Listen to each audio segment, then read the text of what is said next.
urut waktu dan tempat saya bersama. Sekali lagi mari kita berdoa, saudara.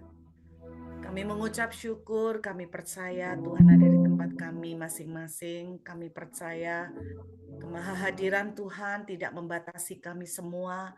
Kami boleh ada di tempat yang berbeda, tapi kami percaya roh Tuhan menyatukan kami. Mari Bapa, malam ini hati kami terbuka, kebenaran firman-Mu boleh menjadi jawaban dan kekuatan bagi kami. Kami serahkan semua waktu ini Tuhan. Segala hormat kemuliaan hanya bagi nama Tuhan. Sampai selama-lamanya di dalam nama Tuhan Yesus yang bersyukur. Katakan amin.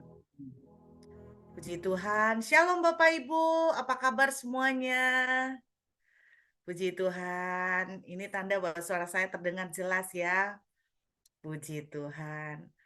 Malam ini saya mau mengajak kita membaca beberapa cerita di dalam Alkitab. Karena beberapa belakangan ini saya kemarin terutama ya, waktu ke Indonesia yang terakhir ini kemarin cukup melelahkan karena saya gerak terus, saudara, gerak terus dari tempat ke tempat. Dan saya ketemu dengan banyak anak-anak Tuhan dengan segala doa, dengan segala permohonan, dengan segala persoalan mereka masing-masing. Kalau saudara membawa Alkitab, mari saya ajak kita membuka dulu ya. Di dalam Kejadian 26 ayat yang pertama. Kejadian 26 ayat yang pertama, saudara, kita akan membuka sebentar. Di firman Tuhan dituliskan dalam bahasa Indonesianya, ini merupakan ceritanya Ishak ya.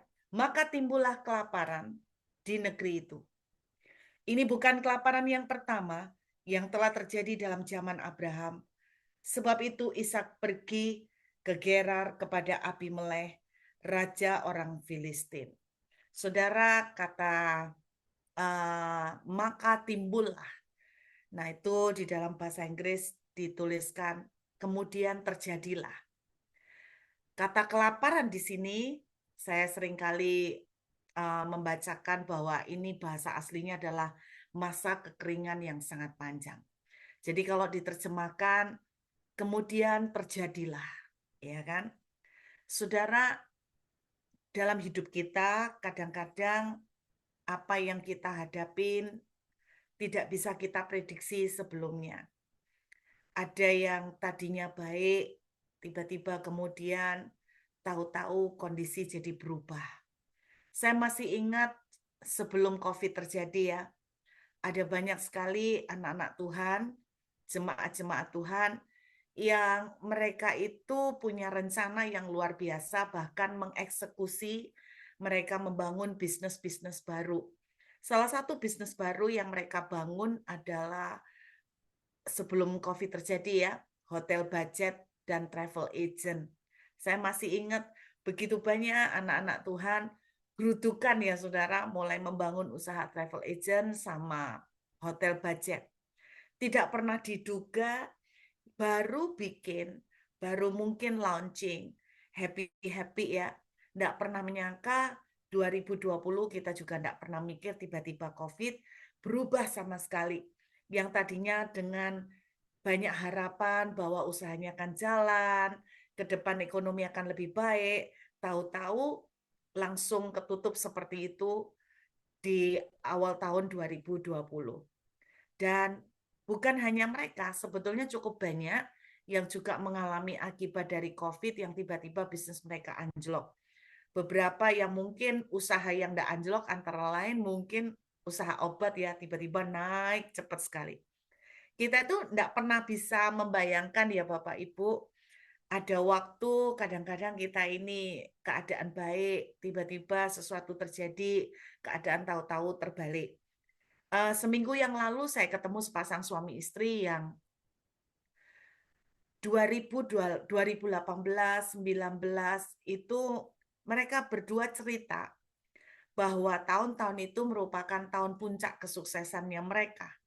Jadi beberapa tahun belakangan itu mereka panen besar, bahwa usahanya itu mencapai puncak, dan mereka betul-betul istilahnya yang namanya duit itu seperti nggak ada nomor serinya. Tapi tidak pernah menyangka tiba-tiba di bulan Maret tahun 2020 COVID terjadi, pandemi terjadi, dan mereka tidak pernah bayangkan 2020 itulah mereka bukan turun lagi, tapi mereka terjun bebas. Dan kemudian ketika seminggu yang lalu saya ketemu mereka, saya tanya, bagaimana keadaan kalian sekarang? Mereka menjawab, sampai hari ini kami masih berusaha survive, walaupun kembang kempis dan cukup berdarah-berdarah. Ini ceritanya mereka, saudara. Jadi nggak bisa membayangkan ya, 2018 mereka sukses, 2019 masih sukses, tahu-tahu 2020 mereka mulai terjun bebas, dan sampai hari ini mereka ngomong, kami sudah nggak tahu gimana ke depan, dan sampai hari ini ya cuman modal bertahan hidup. Saya membayangkan bahwa keadaan seperti ini bukan hanya terjadi pada mereka, ada banyak orang juga seperti ini. Kita melihat dalam Kejadian pasal 26 ayat 1 tadi, tidak pernah terfikir, tahu-tahu tiba-tiba terjadi kelaparan. Kenapa kelaparan terjadi? Karena masa kekeringannya sangat panjang di zamannya Isa. Isa ini baru menerima janji Tuhan, Bapak Ibu, bahwa aku akan memberkati kamu berlimpah-limpah di negeri ini. Bayangin ya saudara, dia baru menerima janji Tuhan, aku akan memberkati kamu berlimpah-limpah di negeri ini. Nggak lama langsung negeri itu mengalami kekeringan dan kekelaparan yang luar biasa. Saudara, jadi kalau Anda mendapatkan janji Tuhan, lalu kemudian nggak lama apa yang terjadi terbalik, jangan putus asa. Karena pola seperti ini juga terjadi kepada banyak anak-anak Tuhan di Alkitab. Anda lihat ya, Yusuf dapat janji Tuhan bahwa dia akan menjadi seorang pemimpin, dia akan menjadi seorang yang punya pengaruh. Dia disampaikan janji Tuhan melalui mimpi. Tapi Anda lihat apa yang terjadi tidak lama setelah itu, Yusuf dijual menjadi budak. Yusuf masuk dalam sumur, lalu dijual menjadi budak. Kita melihat contoh yang lain ya. Contoh yang lain misalnya Abraham. Abraham dijanjiin akan mendapatkan negeri yang berlimpah susu dan madu. Anda lihat, nggak lama dia harus melalui proses yang panjang. Daud misalnya, baru aja diurapin oleh Samuel bahwa dia dipilih menjadi seorang raja. Tapi saudara lihat apa yang terjadi. Tidak lama kemudian dia harus melalui serangkaian proses sampai dengan pengejaran Saul selama 13 tahun. Jadi kalau Anda baru menerima janji Tuhan, atau Anda pernah menerima janji Tuhan, lalu apa yang saudara alamin itu terbalik 180 derajat. Jangan putus asa Bapak Ibu. Anda dan saya ada di track yang benar. Amin. Anda dan saya ada di track yang benar. Nah, Anda bayangkan kembali lagi ke soal Ishak. Tidak pernah nyangka ya, dia sudah pergi dengan harapan akan mendapatkan kehidupan yang baik. Kemudian Tuhan memberikan janji yang luar biasa. Kemudian singkat cerita, terjadilah tidak pernah disangka-sangka masa kelaparan yang luar biasa. Ini yang terjadi dalam kehidupan ini Bapak Ibu, bahwa kadang-kadang kita itu tidak pernah bisa memprediksi sesuatu bisa terjadi. Yang tadinya enak, tahu-tahu anjlok. Yang tadinya baik, laris, rame, tahu-tahu sepinya drop luar biasa. Yang tadinya jalan dengan baik, tahu-tahu berantakan semua. Saya cuma pengen sharing, waktu kemarin di Surabaya, Bapak Ibu, saya sempat membaca sebuah berita yang cukup lagi rame di salah satu komplek perumahan nih di Surabaya, di salah satu komplek perumahan, di mana dalam komplek perumahan itu ada 2-3 orang teman saya juga, dan tiba-tiba mereka dikagetkan dengan istilahnya berita bahwa tanah yang mereka tinggalin itu ternyata milik dari pemerintah ya, milik dari pemerintah. Dan kemudian apa yang terjadi? Dan di sini mulai terjadi istilahnya sampai hari ini masih belum ada kejelasan. Yang saya dengar terakhir belum ada kejelasan. Dan mikir apa? Salah satu komentar teman saya tuh gini, gimana ya Bu Ruth, sudah 20 tahun loh sudah SHM. Saya ini sudah 20 tahun menempati rumah dengan SHM, tiba-tiba berubah, ini diklaim punya Pertamina dan sebagainya. Jadi kita tidak akan pernah tahu Bapak Ibu, hari kemarin kelihatannya baik-baik saja, kemudian hari ini kemudian mungkin bisa mendengar perubahan, bisa karena perubahan politik, bisa karena perubahan peraturan, bisa karena perubahan pemerintahan, bisa juga karena perubahan ekonomi. Inilah yang benar-benar dikatakan oleh Alkitab ya. Saya masih ingat firman Tuhan bilang begini di dalam Matius pasal 6 ya. Matius pasal 6 ayat 19 sampai 21 itu menceritakan begini Bapak Ibu dalam Matius pasal 6. Benar ya katanya, jangan kumpulkan bagimu harta di bumi karena ngengat dan karat itu bisa menghabiskannya. Jadi kalau kita kembali ke Matius pasal 6 kita tahu bahwa apa yang ada di dunia ini itu sifatnya fana. Apa yang ada di bumi ini sifatnya sementara. Coba saudara baca Pengkhotbah pasal 1 ayat yang ke-14. Mari kita buka kitab Pengkhotbah. Firman Tuhan bilang dalam Pengkhotbah pasal 1 ayat yang ke-14. Aku telah melihat segala perbuatan yang dilakukan orang di bawah matahari. Tetapi lihatlah, segala sesuatu adalah kesia-siaan dan usaha menjaring angin. Saudara, satu pelajaran yang bisa kita tangkap selama terutama beberapa tahun belakangan ini bahwa apa yang kita pertahankan di muka bumi ini semuanya itu sifatnya sementara. Tidak ada yang permanen, tidak ada yang kekal, saudara.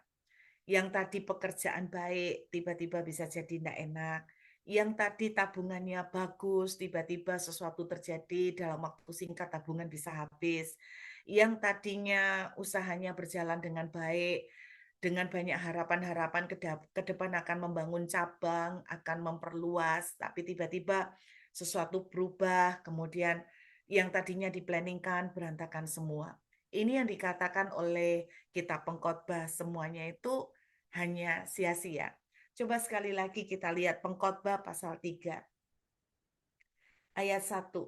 Untuk segala sesuatu ada masanya, untuk apapun di bawah langit ada waktunya. Jadi kalau kita melihat dari sini, kita boleh lebih waspada bahwa apa yang ada di muka bumi ini semuanya itu bisa berubah. Itu sebabnya firman Tuhan itu nuliskan di dalam kitab Ibrani bahwa segala sesuatu itu bisa digoncangkan. Hanya satu yang tidak tergoncangkan, yaitu Tuhan yang kita sembah. Nah, karena semuanya itu tidak bisa dipastikan.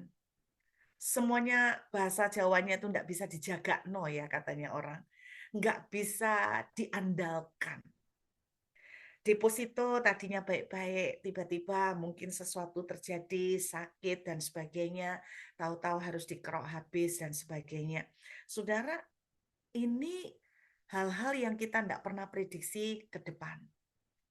Dan yang cukup mengejutkan juga, mengagetkan. Saudara kalau pernah ngikutin berita-berita di Instagram ya, ada salah satu berita di Instagram yang cukup menarik, yang sekaligus saya tuh mikir antara hoax atau beneran saya nggak tahu karena saking kecanggihan teknologi. Saudara ada pernah nggak lihat di Instagram berita-berita bahwa ada sebuah objek asing di alam semesta, sebuah objek asing di angkasa luar yang diperkirakan akan mencapai bumi dalam sekitar 60 harian. Objek asing apa? Yang diduga bahwa objek asing ini memiliki sebuah teknologi yang sangat canggih. Lalu, wah di situ komentar orang macam-macam, saudara. Komentarnya ada yang lucu-lucu, ada yang serius, ada yang benar-benar kayak guyonan, ada yang kayak benar-benar sindiran dan sebagainya. Intinya, ada pendapat bahwa akan terjadi ada possibility atau kemungkinan akan ada alien yang masuk ke bumi, saudara. Karena objek asing yang dideteksi ini katanya, objek asing yang dideteksi ini katanya benar-benar memiliki teknologi yang jauh lebih canggih daripada teknologi yang dimiliki oleh manusia sepanjang sejarah sampai hari ini. Dan kalau ini benar, kalau ini beneran, wah langsung saya tuh menghayal Bapak Ibu, langsung saya membayangkan kayak film-film Star Wars, kayak film-film tentang science fiction ya. Tapi eh, saya dan suami waktu membaca ini, jujur kita ini nggak bisa komentar bahwa oh ini pasti hoax, oh ini bukan hoax. Jujur saya nggak nggak bisa memberikan komentar seperti itu satu karena saya bukan orang sains ya kan, dan saya nggak ngerti apa-apa tentang sains.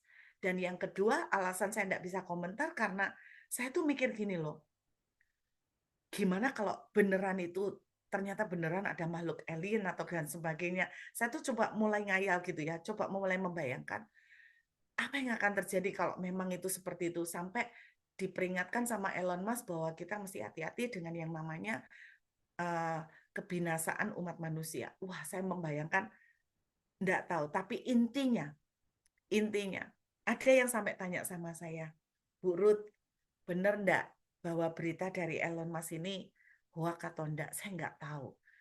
Cuman saya sempat secara pribadi gini, saya sampai bawa doa loh Bapak Ibu, saya serius bawa doa berita ini. Saya tuh bilang gini, Tuhan, kalau misalnya berita ini beneran, terdeteksi objek asing yang ternyata dideteksi punya kemampuan teknologi yang canggih, Tuhan, dan umat manusia keberadaannya terancam. Tuhan kok enggak ngomong apa-apa ya? Saya cuma bilang, bicaralah dengan kami-kami Tuhan, kalau memang. Tapi intinya apapun itu Bapak Ibu, saya tahu satu hal. Itu hoak atau benar, yang pasti apa yang ada di muka bumi tidak ada yang kekal. Setuju saudara? Apa yang ada di bumi ini tidak ada yang bisa kita andalkan 100%. Semuanya sifatnya sementara. Kita tidak tahu hari ini baik, besok seperti apa. Karena itu Anda dengarkan baik-baik.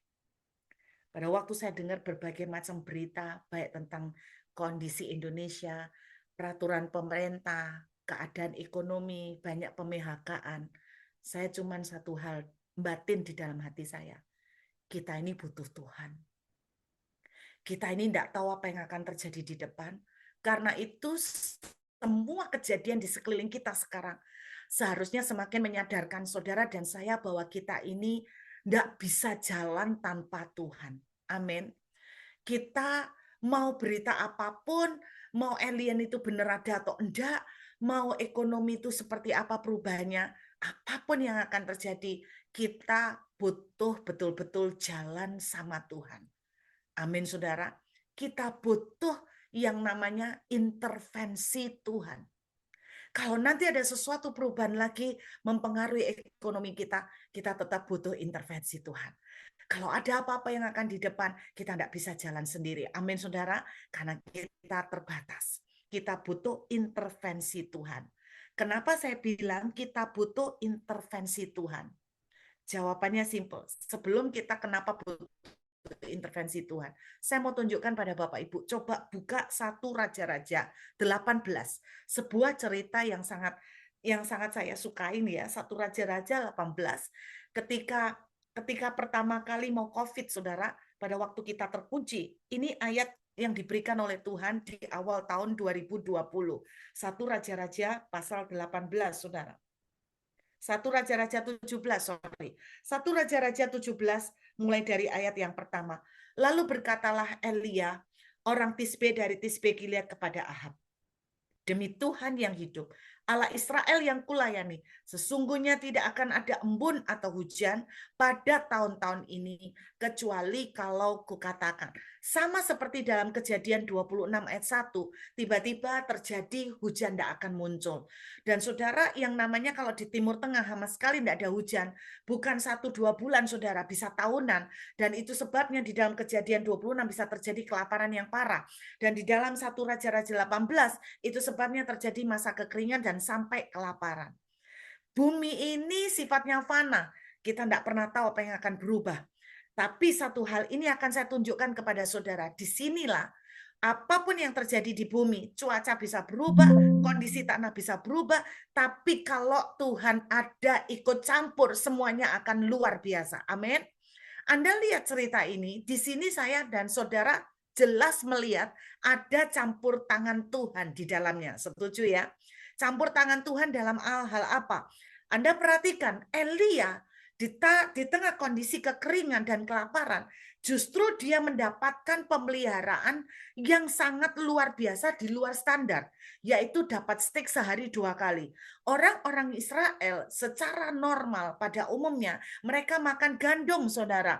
Mereka makan roti yang dibuat dari gandum. Tetapi Elia pada waktu terkunci di tepi sungai Kerit, justru mendapatkan makanan yang jauh lebih daripada normal-normalnya. Kalau biasanya makan roti gandum, pada waktu dia di lock di tepi sungai Kerit, saudara, yang dia alamin, dia justru dapat makanan yaitu yang mewah. Menurut saya ya lumayan mewah ya, dapat steak sehari 2 kali loh, saudara. Dapat steak sehari 2 kali plus roti loh. Jadi Anda bayangkan, orang Israel Timur Tengah kebanyakan makan roti, mungkin sama ikan. Tapi kalau yang namanya daging itu masih tergolong makanan yang lumayan mewah kan, misalnya cerita seperti itu. Nah, Elia justru di masa terkunci dia dapat makanan yang luar biasa. Saudara, di sini Anda lihat bagaimana cara Elia mendapatkan steak. Simple, lewat burung gagak. Secara logika, burung gagak itu sendiri makan daging, saudara. Bagaimana mungkin di tengah kekelaparan, apakah burung gagak tidak lapar? Apa burung gagak tidak butuh makan? Saya sempat mikir gini, burung gagaknya kan lapar, burung gagaknya kan juga butuh makanan. Tapi saudara lihat, dia butuh makanan, tapi dia kasih makanan itu ke Elia. Ini tidak mungkin terjadi. Apalagi burung gagak itu bukan burung gagak yang dilatih di taman safari, saudara, yang bisa pinter untuk menjadi delivery atau kurir, saudara. Dengan jelas, apa yang terjadi pada kisah ini kalau tidak tangan Tuhan, tidak mungkin. Nah, Anda lihat, kelaparan boleh terjadi, kekeringan tetap terjadi, tapi Elia tetap dapat makanan yang cukup mewah dengan cara yang tidak masuk akal. Ini namanya intervensi Tuhan, campur tangan Tuhan. Kita ini butuh seperti ini, saudara. Betul enggak? Ketika burung gagak selesai memberi makan, yang terjadi kemudian Elia keluar. Apa yang dilakukan? Elia dikasih makan oleh seorang janda. Ini cara yang tidak masuk akal, karena janda itu sendiri miskin, janda ini sendiri juga membutuhkan makanan. Anda lihat, kalau intervensi campur tangan Tuhan terjadi, ini yang perlu kita punya. Amin, saudara. Saya bukan menakut-nakutin Bapak Ibu, tapi mari kita belajar semakin mengandalkan Tuhan, karena keadaan ke depan akan semakin sukar. Saya bukan menakut-nakutin kita, tapi supaya kita lebih waspada. Keadaan ke depan akan semakin tidak mudah. Kalau kita jalan sendiri tanpa Tuhan, kita akan babak belur, Bapak Ibu. Kita akan berdarah-berdarah karena kekuatan kita sangat-sangat terbatas. Kenapa kita butuh intervensi surga, saudara? Mari kita buka dalam kitab Ayub pasal 41 ayat 11. Kita buka dalam kitab Ayub pasal 41 ayat yang ke-11. Ayub 41 ayat yang ke-11.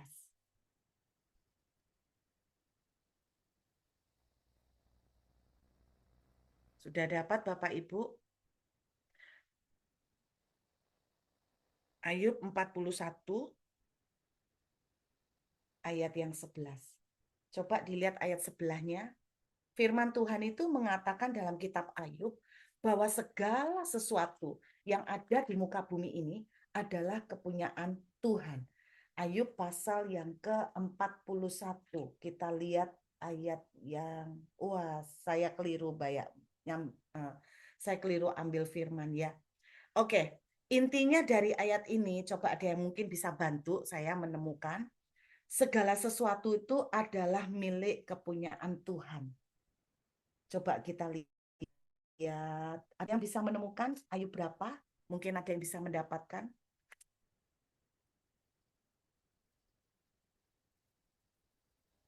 Oh, Ayub pasal 41 ayat 2, sorry. Kok bisa lari ke ayat 11? Siapakah yang menghadapi aku yang kubiarkan tetap selamat? Apa yang ada di seluruh kolong langit adalah kepunyaanku. Amin, saudara. Kenapa kita perlu intervensi campur tangan Tuhan? Karena semua yang ada di muka bumi punyanya Tuhan. Amin Bapak Ibu, semua yang ada di muka bumi kepunyaan Tuhan. Jadi Anda akan lihat satu contoh lagi dalam Kejadian pasal 26. Kita melihat sebentar ya dalam Kejadian 26 kembali yuk. Kita lihat ayat yang ke-21 tadi. Ke ayat ke-12. Kejadian 26 ayat yang ke-12 Bapak Ibu Saudara. Kejadian 26 ayat 12. Maka menaburlah Ishak di tanah itu dan dalam tahun itu juga ia mendapat hasil 100 kali lipat. Sebab ia diberkati oleh Tuhan. Anda perhatikan begini. Tanahnya yang dihadapin Ishak jelas bukan tidak subur lagi. Tapi kering seperti sampai membatu. Karena tidak ada hujan beberapa tahun. Jadi secara logika tidak mungkin bisa menghasilkan panenan tanaman. Kedua, hujan juga sudah tidak ada. Alamnya sudah tidak bersahabat. Tanahnya juga sudah tidak mendukung. Dihitung dari matematika apapun, dihitung dari ilmu pertanian apapun, tidak masuk akal bahwa tanah ini tidak mungkin akan menghasilkan. Tapi kenapa ayatnya mengatakan Ishak panen 100 kali lipat, sebuah panenan yang merupakan panenan yang merupakan rekor, ya kan? 100 kali lipat itu bukan 100% loh Bapak Ibu, 100 kali lipat dalam setahun. Ini yang kita belajar dari sini bahwa apa? Kenapa Ishak bisa panen 100 kali lipat? Jawabannya sederhana, karena Tuhan yang campur tangan. Walaupun tidak ada cuaca yang mendukung, kalau Tuhan yang campur tangan, cuaca juga miliknya Tuhan, tanaman itu juga kuasanya Tuhan, betul nggak Bapak Ibu? Kuasanya Tuhan untuk bisa memasukkan, memberkati, dan membuat panenan itu terjadi. Amin.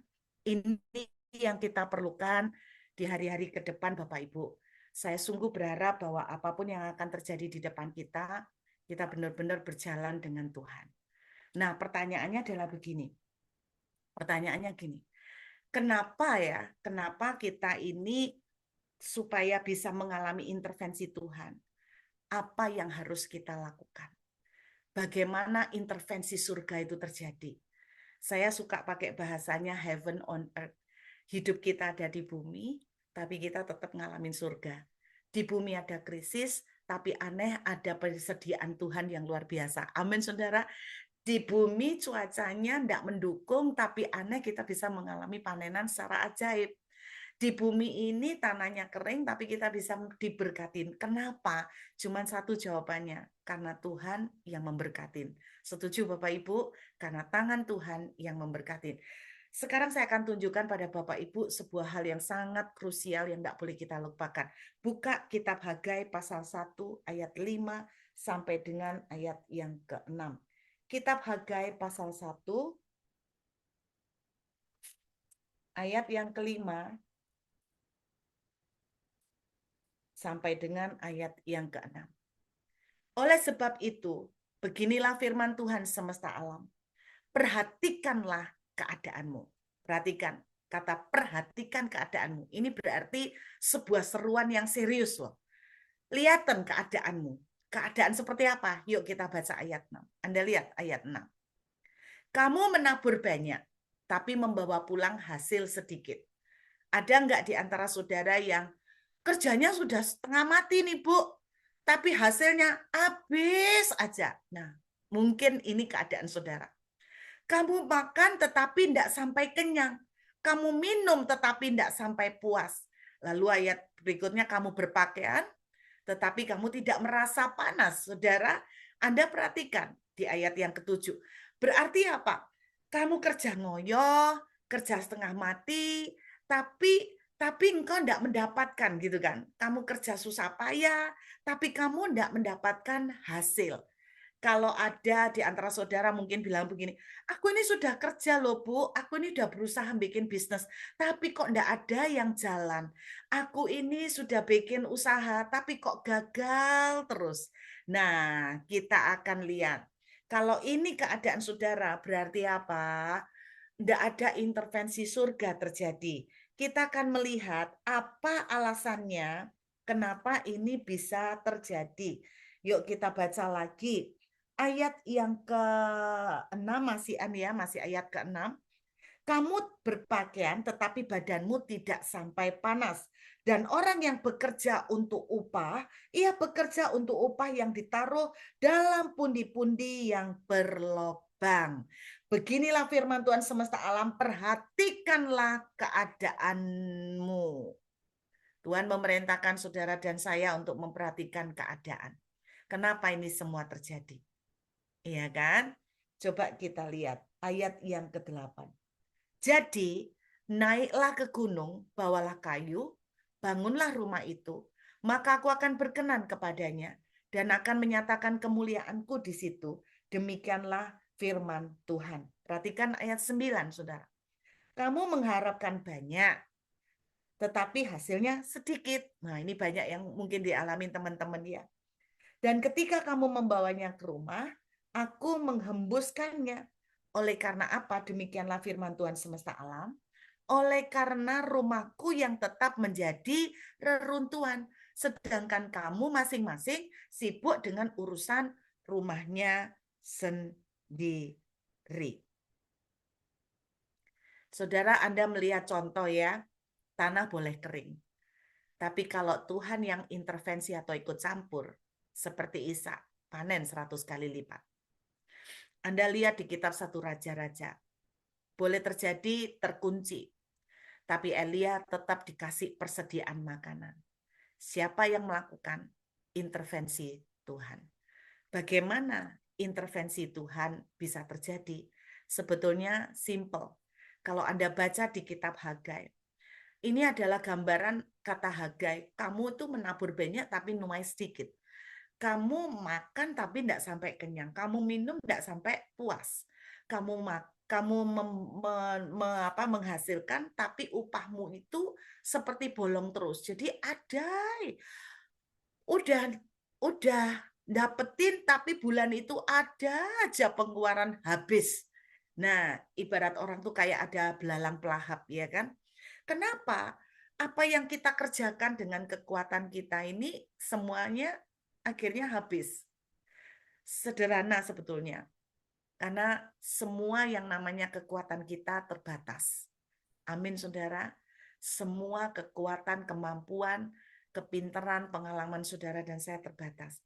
Anda dan saya kalau mau mengalami intervensi surga, kalau Anda baca kembali ya, di dalam kitab Hagai tadi, Anda akan temukan.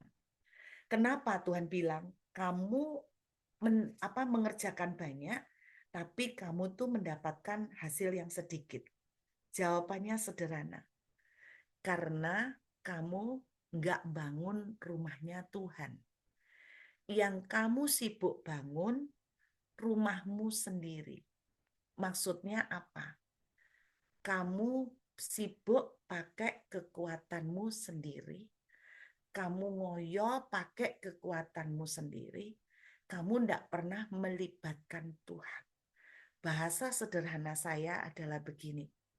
Jangan lupakan membangun rumah Tuhan. Apa maksudnya rumah Tuhan? Bukan membangun gereja, tapi membangun kalau zaman perjanjian lama, rumah Tuhan, mesbah, itu adalah tempat manusia berjumpa dengan penciptanya. Tempat manusia mengadakan hubungan dengan penciptanya. Mesbah adalah tempat umatnya ketemu dengan Tuhannya. Dengan kata lain, bahasa sederhana saya itu begini Bapak Ibu. Kenapa selama ini segala yang di bumi ini pasti berubah? Tapi kenapa kita tidak bisa melihat surga ikut campur? Jawabannya sederhana. Karena engkau lebih pakai kekuatanmu dan engkau tidak bangun mesbah, hubungan keintiman dengan Tuhan. Kalau saya boleh menyimpulkan sederhana, Bapak Ibu, keadaan di depan tidak akan lebih gampang. Tapi kalau Tuhan ikut campur, semua akan lebih daripada baik. Bagaimana supaya sebelum semua itu terjadi, Tuhan ikut campur, saya mengajak saudara dan saya, jangan pernah lobang membangun mesbah. Jangan pernah berhenti membangun mesbah. Hubungan pribadi dengan Tuhan. Anda mungkin berpikir begini, Bu, saya ini sudah berdoa 6 jam. Saya tuh tiap hari berdoa 6 jam. Saya dulu terpesona dengan orang yang bisa doa 6 jam. Tapi tidak semua orang yang betul-betul berdoa 6 jam itu berdoa 6 jam. Anda tahu maksud saya.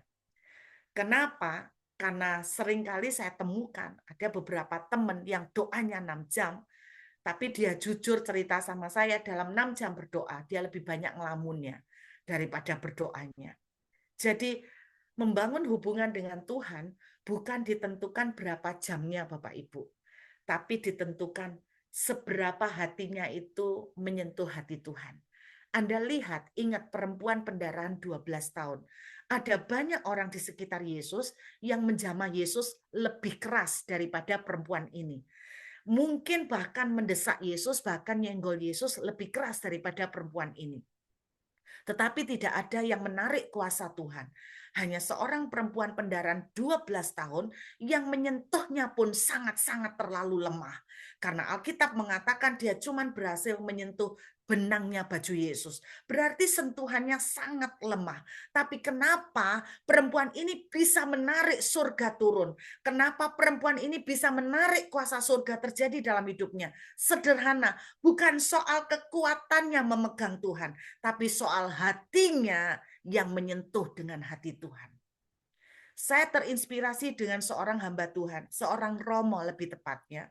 Dia berkata begini, mukanya bercahaya, saudara, namanya Brother Lawrence. Saya sering bagikan tentang bukunya yaitu God in the Kitchen. Kalau Anda bisa temukan, Anda bisa baca sendiri. Dia mukanya tuh bercahaya seperti Musa. Dan pernah ditanya, dia berapa jam berdoa? Dia memberikan jawaban yang sangat realistis, tapi yang sekaligus membangkitkan pengharapan, terutama buat saya yang tidak bisa berdoa lama-lama. Dia bilang begini, saya tidak pernah berdoa lebih dari 1 jam. Waktu saya mendengar kata-kata itu, saya semangat, saudara, karena saya tidak pernah berdoa, tidak bisa berdoa lebih dari 1 jam. Kelamaan sedikit saya sudah ngelamun, kelamaan sedikit pikiran saya kemana-mana, dan kelamaan sedikit saya ketiduran, Bapak Ibu. Lalu dia berkata begini, saya tidak pernah berdoa lebih dari 1 jam, tapi saya tidak pernah membiarkan 1 jam tanpa doa.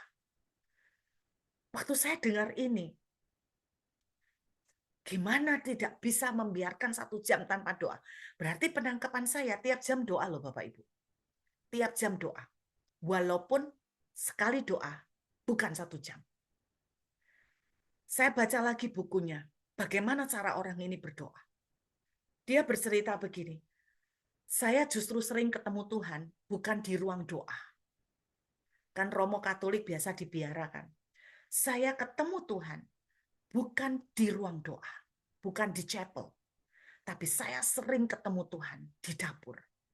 Karena dia, Romo yang bertugas di dapur. Ngapain? Nyiapkan makanan untuk seluruh penghuni biara. Jadi dia cerita, ketika dia berdoa, apa yang dia lakukan Bapak Ibu? Ketika dia potong buah, dia bersihin sayur, dia ngobrol sama Tuhan. Ketika dia mencuci piring, dia bicara dengan Tuhan. Saudara, saat kita bisa membangun habit ini, kelihatannya simpel dan sepele.